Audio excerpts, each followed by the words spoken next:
Hello everybody and welcome to my video. Today I want to talk about gaming computers. Playing video games is another one of my hobbies, and to play video games for me it's important to have a gaming computer. And as many of you know, the gaming computers come in a wide spectrum of capabilities. Anything from like mega computers that have very powerful 12 or more core processors and graphics cards that could cost thousands of dollars and are very capable of playing any game at 4K and very high settings. Things like that are very expensive. Even if you look in a magazine or reputable websites for what should I do to build a gaming computer, and they've got good specs for value equipment, but by the time that you buy a case, the power supply, motherboard, processor, memory, graphics card, hard drives, and other things, monitors, you could easily spend $1,000 still. At a minimum, probably $600 if you're buying all new components to build something that's capable of playing modern video games. But what if you don't have $600 to spend on a gaming computer? Or what if you have some computer hardware sitting around that you want to use? What would it take to make a real budget gaming computer that plays games good? Maybe not excellent, maybe not super high frame rates at awesome graphics, but good, a pleasurable experience. Something that looks good and has good frame rates, but doesn't break the bank either. So what does that take? Over the years, I've had several gaming computers. I've been playing video games probably 25 years.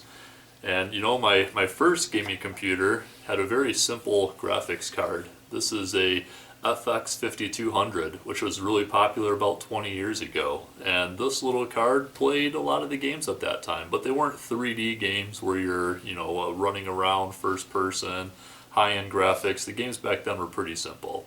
So this is what my first computer had. Then as games became 3D and more complicated, I actually built my first gaming computer in 2008, and that used this graphics card, which is a GeForce 9800 GT. And at its time, back in 2008, this was a pretty good graphics card. I would say nearly top of the line, definitely middle high end. But in today's games, this doesn't do anything. You can't even play any of today's games, really. I replaced this when Battlefield 3 was popular because it literally would not play Battlefield 3. You can see on the front it's got two DVI outputs and an S-video.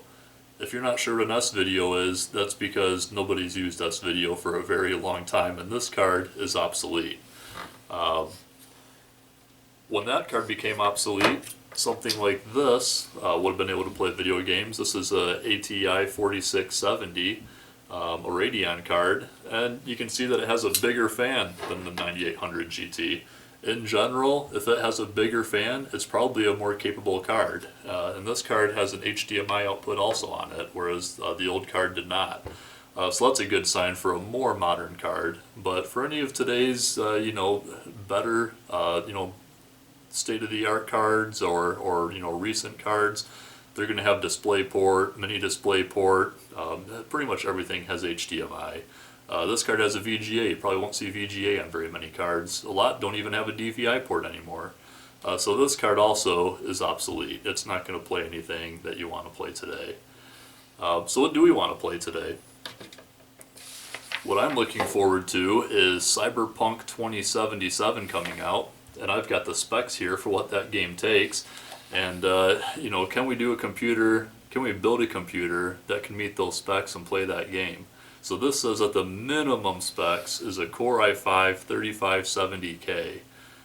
So a 3570K is about 7 generations old, which gives me hope we might be able to find some hardware new enough to have one of those for cheap. Or an AMD FX 8310. Actually, that's what I built my most recent gaming computer with, and that card is about 8 years old also. Probably more than that, maybe 10 years old. I now have a 8350 in my gaming computer, which again is about 10 years old for a graphic or for a CPU, but it's still very capable. And the reason I can play today's games is because today's games are not CPU intensive. You definitely need a strong quad core, but graphics card is really what you need to be strong on. A Core i5 3070K or an AMD FX 8310 for the processor, that's the minimum specs. And for a graphics card, we need a GeForce GTX 780 3GB card or an AMD Radeon RX 470. And those cards now you can get for not terribly expensive, maybe $150. So that's the minimum specs. Ideally, a Core i7 4790, which again is like 6 generations old, or an AMD Ryzen 3 3200G. For the graphics, they recommended a GeForce GTX 1060 6GB card or an AMD Radeon R9 Fury. So, those cards are more expensive. You're going to be spending a couple $100. But what if we don't have a couple $100? What if we can't build a new computer? What can we build on the budget? So where I start with building a budget computer is getting used hardware. A lot of your expense comes from the case, the CPU, the motherboard, the power supply, memory, hard drives, and so on. But what if you could find a used computer? Maybe a family member has an old computer that they're replacing, or a business is selling off old computers, or a used computer store, garage sales, online marketplaces.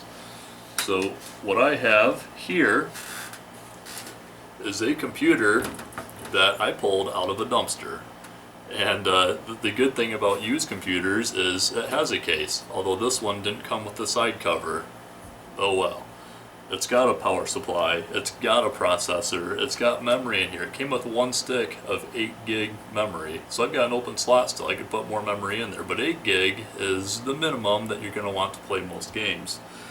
This motherboard supports PCI Express. So that means I can put just about whatever graphics card in here that I want, assuming that there's enough room. It even came with a 120 gigabyte SSD and another 1 terabyte spinny disk hard drive. So this could be a pretty good foundation to start with, and I save a lot of money by not buying the case and the power supply and the CPU and the memory and the hard drives and so on. Now, when I got this computer, first thing I did is reinstall Windows 10 and wipe everything off of it. But since they previously had Windows 10 on it, I didn't even need to buy Windows. Windows activated on its own. So I've got a fresh install on a computer that previously had it, didn't even need to pay for Windows. The CPU in here is AMD FM1 36 something. It's a 2.7 gigahertz quad core, which is relatively slow for gaming. You definitely want a quad core at least. But this CPU, I did some overclocking on it and got to run stably at about 3.5 gigahertz, which a 3.5 gigahertz quad core should be enough to play most games. And I could even dial that down a little bit to 3.4, 3.3, play a little bit safer, and that's going to be fine. This power supply is a little bit small. It's a 330 watt, so we'll see what kind of graphics card we can get to run on it. But I've got a foundation that costs it's really free, but you could go to the marketplace or a used computer shop. The patience is the key. Taking time to find something that meets the requirements for what you need on the cheap. You could probably find something like this for $100, $150 fairly easily. So let's start off by just seeing what can this computer, without any modifications aside from the overclocking, play with onboard graphics. One thing about these FM1 chips is that they have a graphics card built into them. I think this one has like 300 CUDA cores, I think they call it, CUDA.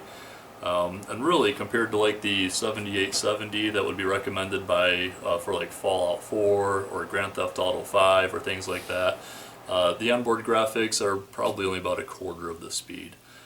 So it's not going to play a whole lot, but it will be able to do something out of the gate. Then we'll see what happens with the graphics card in it. So let's get this thing hooked up and see what we can play. Alright everyone, well I've got the dumpster computer set up here and it's running, it's actually running pretty good. The CPU is factory clocked at 2.7 gigahertz, but I overclocked it actually to 3.2 gigahertz or 3200 megahertz. Let's see here. Go ahead and show you on the screen that this is overclocked right now to 3200 megahertz. So still no graphics card in here, just the onboard graphics, which, as far as onboard graphics go, they're okay. But you're not going to do a whole lot of gaming with them. So let's see what kind of gaming we can do. Really popular game right now that doesn't take a whole lot of processing power is Among Us. So let's give that a play and see if we can play this with the dumpster computer and get some halfway decent frame rates out of it. I do not have a frame rate monitor on here, so I really don't know what the actual frame rate is, but I can tell you whether the game looks good or doesn't look good. Let's see, got my name in there. If you haven't seen Big Mouth, stop everything, go watch Big Mouth on Netflix right now. That show's hilarious. So we are in a game. Let's see, oh, I'm the red guy here. And the game is a little shaky just because that's the game. Once we get playing here, looks like we have 9 out of 10 people right now. Once we get playing, it should smooth up a little bit just because this game takes place in a spacecraft and in space, and for some reason it vibrates. So once the game gets going, it'll stop vibrating.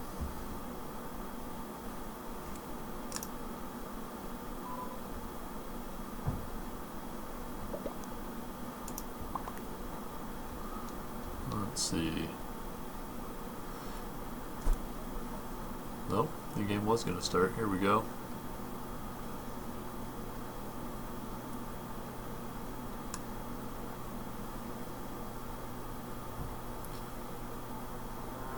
And I am a crewmate. There's one imposter out there.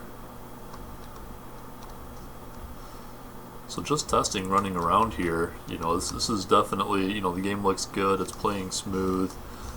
So far, this game is good. Let's see here, what do we need to do? Admin swipe, weapons, download data. Let's go to the electrical room. Uh-oh.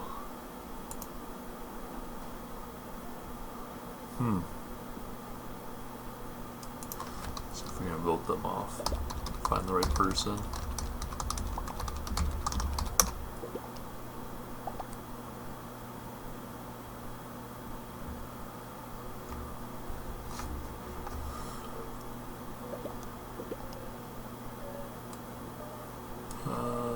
Better go and vote.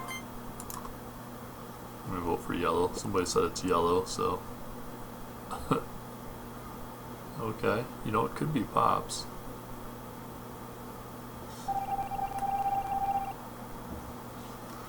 Yeah, so on the first game here, Among Us, this is actually playing pretty good. So I'm happy with that. Let's see, let's swipe our card. Too slow. Come on. There we go. Criminy.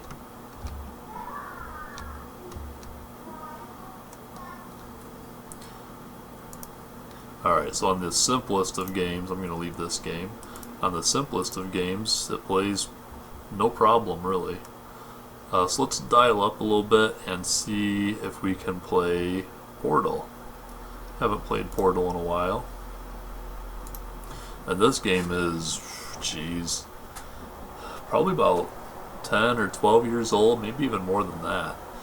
So this is a game that a CPU that's only a few years old, I don't know, 6 years old maybe, should be able to play okay, I think, even with stock graphics. I used to play this with my GeForce 9800 GT, and it played great.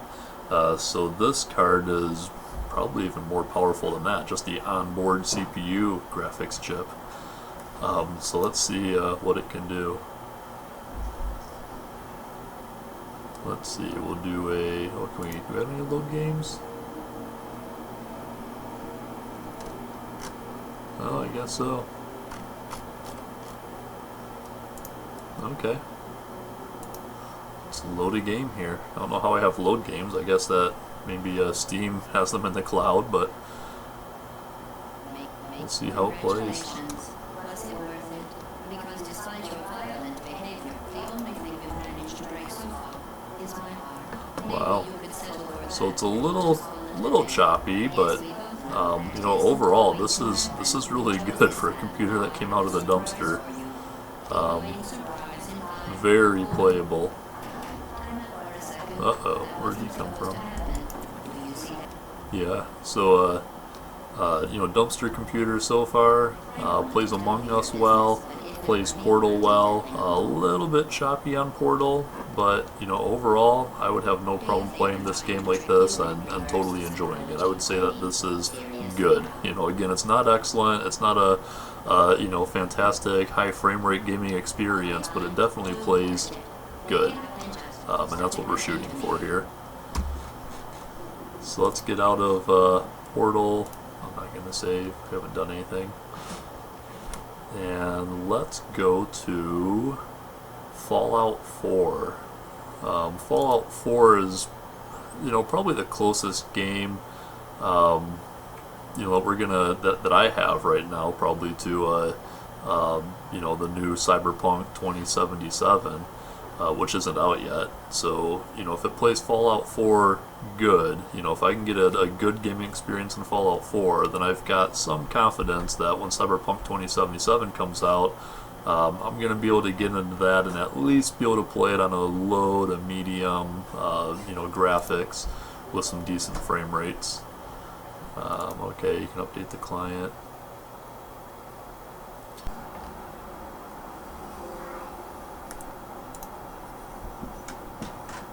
Okay, so it says that no video hardware has been detected, so it's giving me low settings.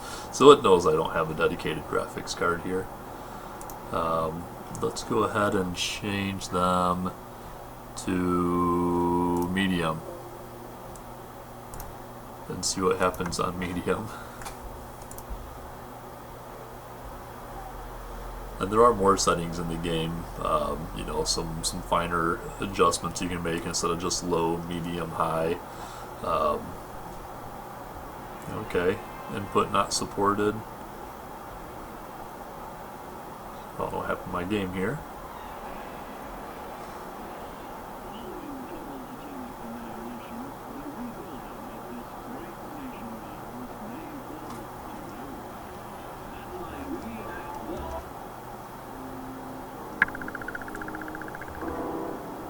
Okay, so I've got audio, but my screen just went blank. You can see here it says input not supported, so not sure what happened there.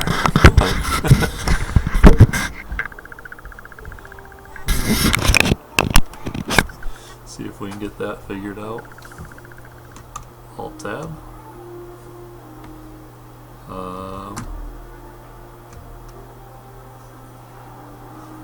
Okay. So maybe it's because I'm on a DVI output. I only have VGA and DVI outputs, I think. Yeah, there's no HDMI on here. So it may be that my graphics really can't play this game. Alright, well I suppose I will restart the computer and give it a try again. Okay, so we are back in here. Let's see, let's start our recording. So I got Fallout back up and running. Maybe medium was too much for our integrated graphics, I don't know. I set it to low, and now we have video. So I'm actually a little bit surprised that we're even, you know, in the game, even just on the menus with integrated graphics, but you know, let's see if we can play. So,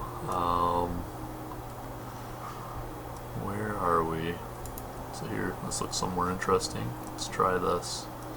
So I'm just gonna load a previous game. Now I am using the 1 terabyte spinny hard drive, not the solid state drive, so it's probably gonna take a little bit longer to load. I can already see that it's a little bit clunky, or not clunky, but you know, it's a little, you know, thing rotating on the screen is rotating slower than usual, or at least not as smooth. But let's see, once it loads the game, you know, how the actual game looks, how the frame rates look, and see if this is playable. And again, this is, I don't even have a graphics card in here. This is just integrated graphics with a FM1, like 36 something, I think, 3670 maybe. So here we go.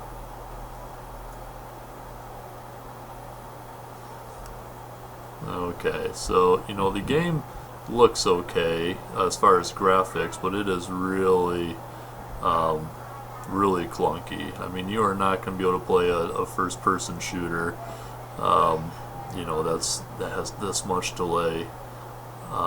You know, you just get shot by everything before you could react. So this is, you know, needs improvement.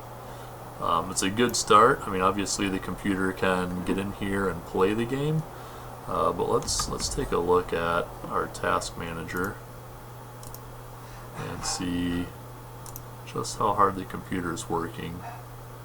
Yeah, so it was pegged up there. Let's go back in the game.